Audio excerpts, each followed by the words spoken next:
আল্লাহু আকবার, আমরা আবারও মুরগি খেতে যাচ্ছি। দীর্ঘ 1 বছর পর মুরগির মাংস দেখে এভাবেই আল্লাহু আকবার বলে সিজদায় লুটিয়ে পড়ে গাজার এক শিশু।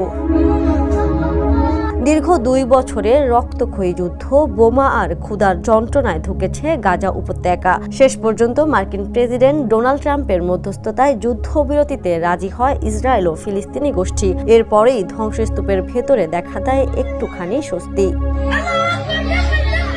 এক বাবা, এক ব্যাগ মুরগির মাংস আর 3 শিশুর অশ্রু ভেজা আনন্দ। এই দৃশ্য ছুঁয়ে গেছে বিশ্বজুড়ে মানুষের হৃদয়। আল জাজিরায় প্রকাশিত ভিডিওতে দেখা যায় শিশুরা মুরগির মাংস দেখে চিৎকার করে উঠছে, আল্লাহু আকবার, আমরা আবারও মুরগি খেতে যাচ্ছি। দীর্ঘ অবরোধে খাবার ছিল বিলাসিতা, শিশুরা ভুলে গেছে ফলের নামও। কেউ আপেল দেখে বলে তরমুজ। অপুষ্টি, ক্ষুধা আর মৃত্যুর ভেতরেও তাদের মুখে ফুটেছে অবশেষে জীবনের হাসি। ধ্বংসস্তূপের গাজায় এক টুকরো মাংস মানে এখন এক টুকরো আশা। যুদ্ধের ভেতরেও মানুষ বেঁচে থাকার কারণ খুঁজে নেয়। এ যেন যুদ্ধবিরতির পর নতুন জীবন ফিরে পেল গাজাবাসী। আন্তর্জাতিক ডেস্ক, দ্য নিউজ।